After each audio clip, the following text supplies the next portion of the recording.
Welcome to the Rocc Pod, presented from the Royal Oak, Michigan Chamber of Commerce. I am John Gay from Jag and Detroit Podcasts. I'm Lisa Bibby, your neighborhood realtor with Keller Williams Advantage. And I'm Trish Caruth, third-generation jeweler and owner of Your Personal Jeweler. Excited for today's guest, Joel Chinsky of JDC Tek, connected by Perry Gray, who you may have seen at various chamber events. Joel, welcome to the podcast. Thank you so much for having me. So how did you get started in the world of IT? Let's take us back to the beginning. Well, we have to go way back to my childhood. Okay. Back in the 80s, my father worked for a company that was very ahead of its time, and they allowed him to work from home, which meant that we were one of the very few at the time in the late 80s that had a home computer. Okay. You know, back then when we used to have our beloved Radio Shacks around town, that's where we got our home computer, a dot matrix printer you could hear it from like a block away. Whee! Oh yeah. And my dad would print reports. It would take hours, it seemed like. But yeah, I fell in love with playing around with the computer, played some games on the computer, learned some basic programming. Fast forward a little bit, we purchased our next computer, a Packard Bell, probably from like CompUSA or, Service Merchandise at the time. A lot had changed with technology. I was still very involved in learning, playing. And, my parents saw that. They saw that I was very interested in technology and taking things apart, figuring out how they ticked. So much so that my parents would also use that to their advantage when it came time to punish me as a child. If I got in trouble, I'd say, okay, no computer time. They really were ahead of their time because your dad's working from home and they're taking away your electronics. Exactly. However, back then, there used to be a key on the front of every computer. That key would actually lock the keyboard. Okay. So when I was grounded, my parents would turn the key at night, go to bed, and then I wouldn't be able to use the computer. Until one day, I decided to take apart the computer in the middle of the night, and I followed the wires from the lock to the motherboard, unhooked it. So literally, this went on for about a month. My parents would lock the computer when they went to bed. I'd wait for them to fall asleep. I'd come downstairs, turn on the computer, and they had no idea that the computer worked just fine. Brilliant. So the whole time. So what's really nice about the story is come full circle, being an adult with my own child. When I shared this with my father, we definitely had a good laugh about it. He thought he was punishing me, and then I found a way around it. It just shows if there's a will, there's a way. And, again, that's where I attribute a lot of my troubleshooting skills today, is not accepting no, not being willing to say, okay, it's broken, can't be fixed. Are you sure it can't be fixed? Are you sure there isn't a way? And I think those skills today helped me elevate my company and where we are as a team today. Shortly after that, my father loaned me some money to match some money that I had saved up to actually build our first home computer. Oh, wow. And I don't know, how many listeners remember something called Computer Shopper, but it was a magazine, literally 2 feet tall by 2 inches thick. Yeah, all your references today, Joel, Service Merchandise and Radio Shack, and yeah, I miss it. Folks listening of a certain age who are just way in on this right now. Oh yeah. So this book, which was huge, and I think it came out monthly, had every computer part vendor, I think in the nation. I don't know if it was international back then, but I handpicked all the components that I needed. We purchased them, and one of the interesting things that I, take from it is it took me 6 days before I could even get it to turn on. And shortly thereafter, it's just one of those, once you learn, you can, get better and better. I could build a computer in 30 minutes, shortly after that. But, that struggle, getting through the problem solving is really what helped me start, that career path down technology.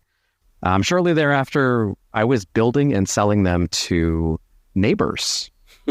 And believe it or not, some of those neighbors are clients still today from 30 years ago. Wow. So it's a pretty neat journey that I've been on from 11 years old, to now. You never know where life is going to take you. And I was obviously destined, to work with technology. Yes. So when did you start your business and why? So I started the business in 2007, and I had worked for numerous large companies, where you would just sit in a cube and you were on a help desk and you were just a number. I wanted more. I wanted to do more for companies. I wanted to do more for myself. And some of the large companies that I worked for, Pfizer and Ann Arbor, Johnson Controls, Domino's headquarters, and even Ford, over like a 10, 12-year span, I learned a lot. Every job you learn, you gain ability. But what I kept on seeing is not enough progress. Companies could replace things sooner, or they could have better software, or they could even buy better technology. But they were so short-sighted. They would save 10% and not realize the negative impact, right, of not investing in a tool for themselves. That's how I look at it. Computers that we buy are a tool that we want to use for business or pleasure, but you want that tool to run well and not slow you down. And after a long time of just being squeezed and, being overworked and not being heard, I just made the decision that, it's not for me. I'm not built to live within these guidelines to help people benefit the most from technology. And that's really why I started JDC Tek, because I wanted to bring the right solution at the right time, high quality, and have standards and not go below those standards. And that's what I hold true today, and my team as well. I hold everyone to those standards. So Joel, you talked about benefits, and this world is changing so fast, especially when we're talking about technology. So how do you educate your clients on upcoming technology benefits and or risks? Yeah, so that's a big part of any technology business these days. As a starting point, I have to do it myself every day. Every day I have to be involved in educating myself. That never stops. We are a part of numerous security and IT peer groups that allow me to pick other companies' brains. How do they do this? How do they protect their companies from that? How do they service their clientele the best they can? And with all that knowledge that we gain on a weekly and monthly basis, I take the highlights of that and either implement what I need to implement, or I go to our client base and educate them through newsletters, social media posts, direct emails. If I know a client specifically needs something addressed, we just have to constantly be educators because no one wants to feel like they're being sold to. And, a lot of times in my industry, there's a lot of sales around IT, and it's not really focused on the solution. So I really try to focus on what need am I trying to fill? What am I trying to protect our clients from? And it just makes the conversation easier because it no longer is a sales conversation. It's more, why are we working with this company? What are they doing for us? What is the outcome of these solutions? And really just keep it factual instead of emotional and, just because a vendor approached me and they want me to sell their solution. That's not how we operate. Joel, I'm curious. Speaking of upcoming technology, I'm just curious if you've put any thought into how AI will affect IT. It definitely is going to have an impact. I think it's still too early to know how far-reaching the impact. I know in the education sector, it's becoming a problem because obviously people can use it to write papers for them and do their homework and answer questions that they're supposed to know or learn, from school. With technology, we can use it to our advantage, but at the same time, the bad actors can use it to their advantage. So when I say that, we can use it to, let's say, write some programming. If we don't want to write a script to do a certain job function, we can automate certain processes. And I think that's where AI will help everybody. It doesn't have to be, someone who is as technical per se as us. You could use AI to do something specific on your computer, make setting changes, alert you at a certain time when something happens. So I think it's interesting too, because AI has actually been around for over 70 years. It's just gotten really good in the last 9 months, and it's changed so drastically. So now it's starting to show up and a lot of people think this is a brand new thing that's out there. but it's actually been an ongoing process for a really long time. I mean, think about, you type in if you want to learn something, and where do you go? Google. That is literally the brain of AI. It's kind of fascinating. And full disclosure, the way I produce this podcast is I enhance all of our audio with AI. You wouldn't know listening right now, but Joel's on a headset mic, and it's going to sound loud by the time you hear this that he's in a studio. And then I also use AI to write some of the show notes for the show. But I think it's important to know that all AI should have a human check on it. So I will go through the audio after I run it through AI. I will go through and tweak and rewrite show notes after the AI writes it. So your point is well taken, Joe, where it's a tool, but it's not a replacement, I think. Correct. Yes, 100%. That actually leads me to my next question, Joel, which is, this is something I'm sure you get every day, but what security concerns do companies ignore until they're forced to deal with them? Well, I would say the easy answer is all. And unfortunately, that's true more than not. But, as an example, HIPAA and PCI, those are two very common terms that are thrown around. So HIPAA in the medical field, what is PCI? So PCI is anyone who takes credit cards. Anyone who has a business that takes credit cards has to be PCI compliant. Sometimes the risk is put on the credit card processor. Sometimes they throw it back at the company. But the real issue is there's not a lot of enforcement. So if you had a list of 1,000 things that you have to do to make sure your environment is secure and to make sure that you're protecting client data, you may be doing 10% of that. And when you get an audit from your credit card processor or your insurance company, a lot of times people are just agreeing to it. They're saying, yes, yes, yes, yes, yes. Number one, either they don't understand it or they don't care.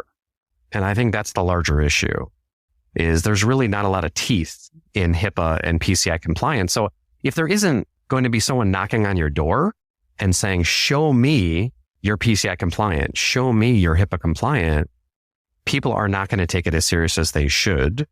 And, a final note to that, FTC safeguard rule is something newer that got updated. It's been around for a while, but it got updated, and it applies to way more businesses than they even realize. And we're starting to educate our clients on that, because there are enforcement agents that will be going door to door and will be auditing, these businesses, individuals. Doesn't matter if you're a one-person CPA firm or if you're an enterprise, you still have to comply if you're within their purview and their guidelines. So Joel, what are some of the best practices to keep us safe from cyber threats? And I mean us, because we're not all tech savvy people. Absolutely.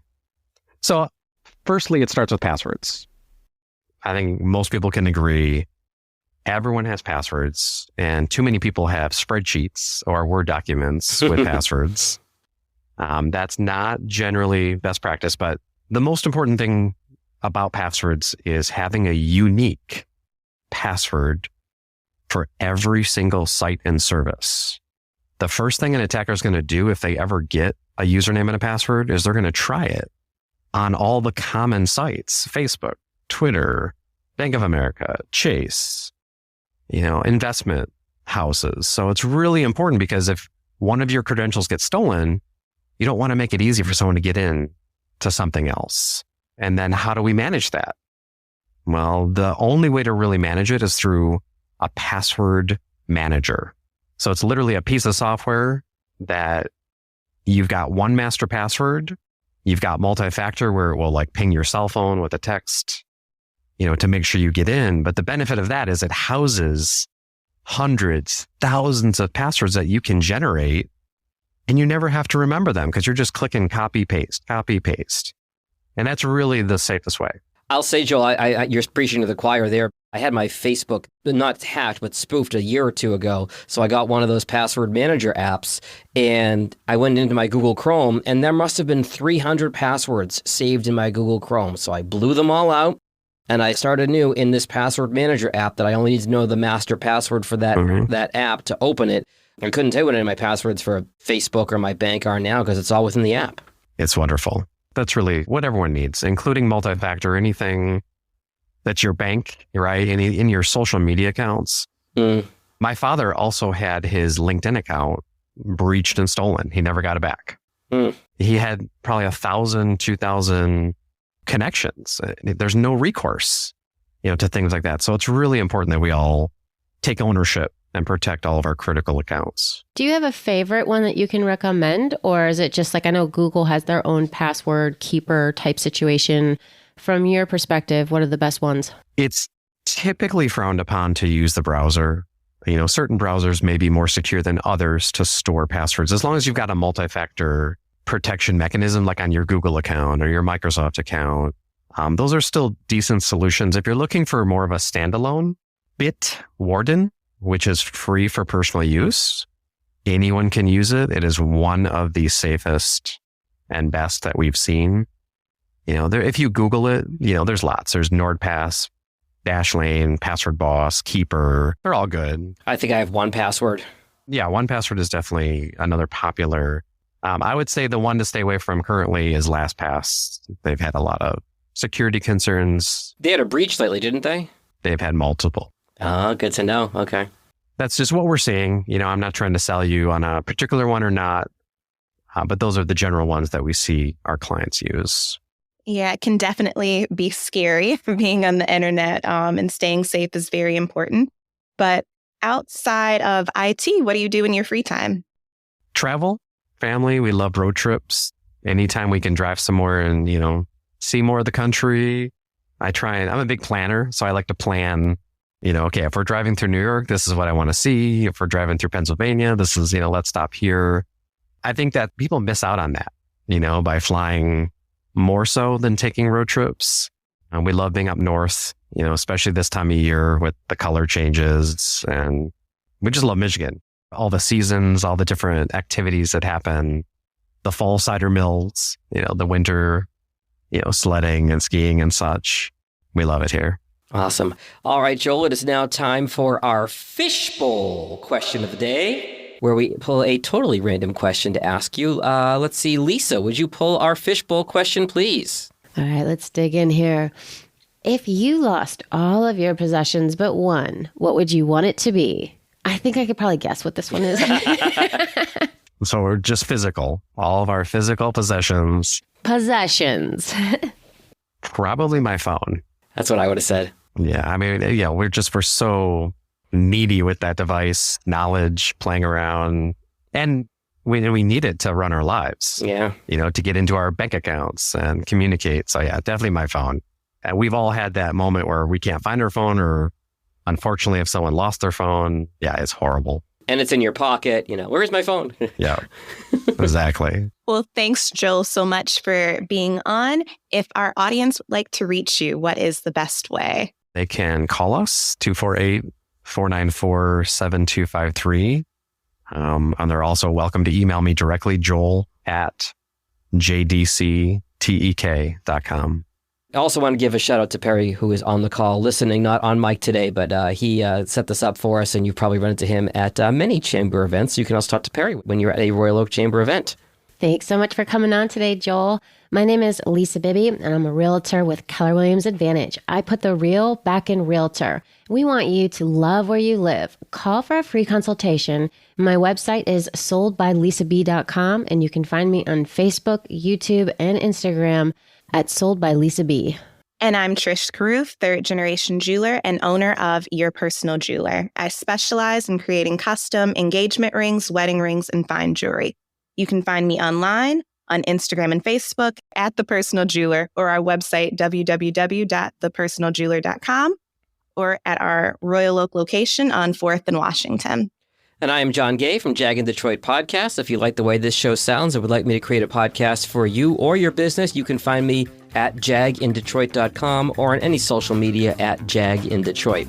Thanks for listening to this episode of the Rocc Pod, produced for the Royal Oak, Michigan Chamber of Commerce. For more information about the Chamber and how to get involved, you can visit royaloakchamber.com. Thanks, everyone.